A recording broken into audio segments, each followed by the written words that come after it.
কাউকে টাকা ধার দিয়েছেন, বিনিময়ে সে আপনাকে চেক দিয়েছে, কিন্তু ব্যাংকে গিয়ে দেখলেন অ্যাকাউন্টে টাকা নেই। অথবা আপনি নিজেই কোনো কারণে চেকে সই করে বিপদে পড়েছেন। আপনার নামে কি চেক ডিজনারের মামলা হয়েছে?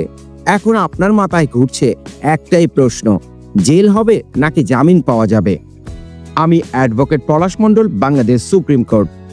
চেক জালিয়াতি বা চেক ডিজনার বর্তমান সময়ের সবচেয়ে আলোচিত আইনি সমস্যা। অনেকেই ভয় পান যে মামলা হলে হয়তো সরাসরি জেলে যেতে হবে। আবার অনেকেই ভাবেন চেক থাকলেই টাকা আদায় নিশ্চিত। দুটির কোনোটি পুরোপুরি সত্য নয়। আজকের ভিডিওতে আমি চেক ডিজনার মামলা শুরু থেকে শেষ পর্যন্ত ব্যবচ্ছেদ করব। মামলার প্রতিটি ধাপ, আপিল করার নিয়ম এবং কিভাবে আপনি জেল এড়াতে পারেন, সব থাকছে আজকের এই বিশেষ পর্বে। আইনের সঠিক তথ্য পেতে এখনই সাবস্ক্রাইব করুন আমাদের চ্যানেল আইনের পথে আলো। আইনের সারসংক্ষেপ। চেক ডিজনার আসলে কি?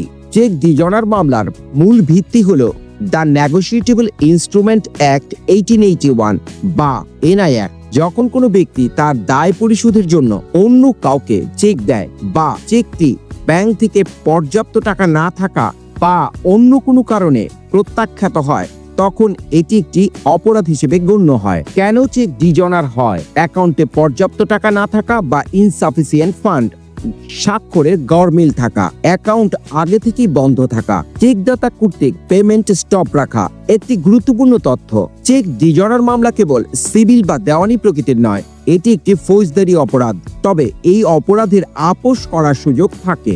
গুরুত্বপূর্ণ আইন ও ধারা। এই মামলার পুরো খেলা চলে 138 ও 141 ধারার উপর ভিত্তি করে। 138 ধারা শাস্তি ও জরিমানা। এই ধারা অনুযায়ী যদি চেক ডিজনারের অপরাধ প্রমাণিত হয়, তবে আদালত দুটি শাস্তি দিতে পারেন। 1 বছর পর্যন্ত কারাদণ্ড যা বিনাশ্রম। 2 চেকে লিখিত টাকার 3 গুণ পর্যন্ত অর্থদণ্ড যা জরিমানা অথবা উভয় দণ্ড দিতে পারে। ধারা 41 কোম্পানির ক্ষেত্রে দায়বদ্ধতা। যদি কোনো কোম্পানি বা ফার্মের চেক ডিজনার হয়, তবে ওই কোম্পানির পরিচালক বা কর্মকর্তা যারা ওই লেনদেনের সাথে সরাসরি যুক্ত ছিলেন, তারা সবাই অভিযুক্ত হবেন। মামলার সময়সীমা, যেটি অত্যন্ত গুরুত্বপূর্ণ। চেক ডিজনার মামলার সময় পার হয়ে গেলে আপনি আর মামলা করতে পারবেন না। চেকটি ব্যাংকে জমা দিতে হবে ইস্যুর তারিখ থেকে 6 মাসের মধ্যে। চেক ডিজনার হওয়ার 30 দিনের মধ্যে বিবাদীকে নোটিশ দিতে হবে। নোটিশ পাওয়ার পর বিবাদীকে টাকা পরিশোধের জন্য 30 দিন সময় দিতে হবে। 30 দিন সময় পার হওয়ার পরবর্তী 30 দিনের মধ্যে আদালতে মামলা দায়ের করতে হবে। জেল হবে নাকি জামিন? এটি দর্শকদের সবচেয়ে কাঙ্ক্ষিত প্রশ্ন। এর উত্তর নির্ভর করে আপনি মামলার কোন পর্যায়ে আছেন তার উপর। 1 মামলা দায়েরের পর আদালত যদি বিবাদীর নামে সমন পাঠায়, সমন পেয়ে যদি আপনি আদালতে আত্মসমর্পণ করেন, তবে জামিন পাওয়া যায়, কারণ এটি একটি জামিনযোগ্য অপরাধ। 2 বিচারকালীন সময়। বিচারকালীন আপনি যদি নিয়মিত হাজিরা দেন, তবে জেলে যাওয়ার সম্ভাবনা নেই। তবে যদি আপনি পলাতক থাকেন এবং আপনার অনুপস্থিতিতে রায় হয়, তবে গ্রেপ্তারি পরোয়ানা জারি হবে। 3 রায়ের পর যদি আদালত আপনাকে সাজা দিয়ে দেন, ধরুন 6 মাসের জেল এবং চেকে উল্লিখিত টাকার জরিমানা, তবে আপনাকে জেলে যেতে হবে। এখানে একটি বাঁচার পথ আছে। রায় হওয়ার 30 দিনের মধ্যে আপিল করলে এবং জরিমানার অন্তত 50% টাকা জমা দিলে আপনি উচ্চ আদালতে জামিন পেতে পারেন। বাস্তব মামলার উদাহরণ 1 পাওনাদারের জয়। করিম সাহেব রহিম সাহেবকে 10 লক্ষ টাকা ধার দিয়েছিলেন। রহিম সাহেব একটি চেক দেন যা ডিজনার হয়। করিম সাহেব আইন মেনে 30 দিনের মধ্যে নোটিশ দেন এবং মামলা করেন।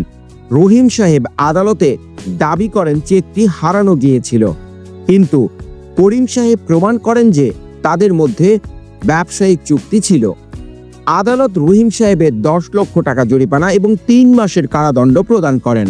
উদাহরণ 2 বিবাদীর রক্ষা পাওয়া। সীমা বেগমের নামে একটি চেক ডিজনার মামলা হয়, কিন্তু দেখা যায় বাদী তাকে লিগ্যাল নোটিশ পাঠিয়েছিল 45 দিন পর। আইন অনুযায়ী 30 দিন।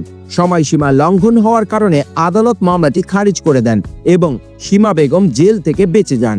দর্শকদের জন্য করণীয় নির্দেশনা। আপনি যদি টাকা পাওনা হন, অর্থাৎ বাদী হিসেবে মামলা দায়ের করেন, প্রথমত ব্যাংক থেকে ডিজনার স্লিপ সংগ্রহ করুন। দ্বিতীয়ত, নিজে নোটিশ না দিয়ে একজন অভিজ্ঞ আইনজীবীর মাধ্যমে লিগ্যাল নোটিশ পাঠান। তৃতীয়ত, নোটিশ পাঠানোর রসিদ এবং অ্যাকনোলেজমেন্ট কার্ড যত্ন করে রাখুন। আপনার নামে যদি মামলা হয়, অর্থাৎ আপনি যদি বিবাদী হন, 1. সমন পাওয়ার সাথে সাথে আইনজীবীর মাধ্যমে জামিন নিন। 2.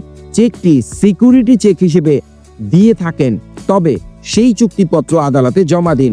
3. যদি টাকা পরিশোধ করে থাকেন, তবে তার রসিদ বা ব্যাংকিং স্টেটমেন্ট প্রমাণ হিসেবে রাখুন। করণীয় নির্দেশনা। বন্ধুরা, চেক ডিজর্ডার মামলা মানেই জীবন শেষ নয়, আবার চেক থাকা মানেই টাকা হাতে পাওয়া নয়। আইনের সঠিক প্রয়োগই পারে আপনাকে এই ঝামেলা থেকে মুক্তি দিতে। আশা করি আজকের ভিডিওটি দেখার পর জেল নাকি জামিন, এই বিভ্রান্তি আপনাদের দূর হয়েছে। ভিডিওটি ভালো লাগলে লাইক দিন, আপনার কোনো প্রশ্ন থাকলে কমেন্ট করুন, আর যারা ব্যবসায়িক লেনদেন করেন তাদের সাথে ভিডিওটি শেয়ার করতে ভুলবেন না। আইনি সচেতনতা বাড়াতে আমাদের চ্যানেল আইনের পথে আলো সাবস্ক্রাইব করে বেল আইকনটি চেপে রাখুন। মনে রাখবেন, আইন জানা থাকলে আপনি থাকবেন নিরাপদ। দেখা হবে পরবর্তী ভিডিওতে। ধন্যবাদ।